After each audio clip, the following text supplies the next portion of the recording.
Once authority has softened, teams start listening differently. They're no longer listening for alignment. They're listening for permission. And this is usually when consensus language becomes more frequent. From a leader's perspective, consensus feels stabilizing. If people seem hesitant, inviting more agreement feels safe. It feels like you're giving them what they need: more voice, more space. So the leader says things like, "Let's make sure everyone's aligned. I want to hear any concerns." Or, "Does anyone see this differently?" None of this is wrong. None of this is careless. But when it appears after a decision should already be clear, it changes how teams interpret authority. Teams don't experience consensus as inclusion at this stage. They experience it as delay. They start asking themselves, is the decision final, or are we reopening it? If it's open, they hesitate to commit.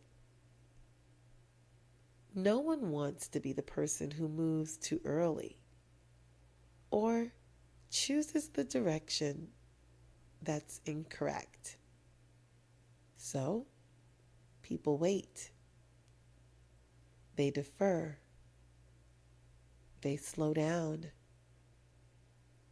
Not because they disagree, but because the signal is unclear. Let's return to the team. The leader has noticed that execution feels sluggish. Deadlines are slipping. Decisions are revisited. Meetings multiply. So, the leader leans into consensus. More check-ins. More alignment conversations. From the leader's point of view, this feels responsive. From the team's point of view, it confirms something they already sensed. The leader isn't sure. That perception matters more than the leader's intent. Once teams believe decisions are tentative, execution becomes provisional. People hedge their effort. They keep options open. And they wait for confirmation that never quite arrives. Work gets done, but not decisively. This is where momentum is lost. Not in conflict, in hesitation. And hesitation spreads. One team waits on another. One decision blocks the next. Soon, the organization starts compensating. Processes get added. Approvals multiply. Frameworks appear. Not because leaders want bureaucracy, but because clarity is missing. When leadership signals are inconsistent, systems step in. Checklists replace judgment.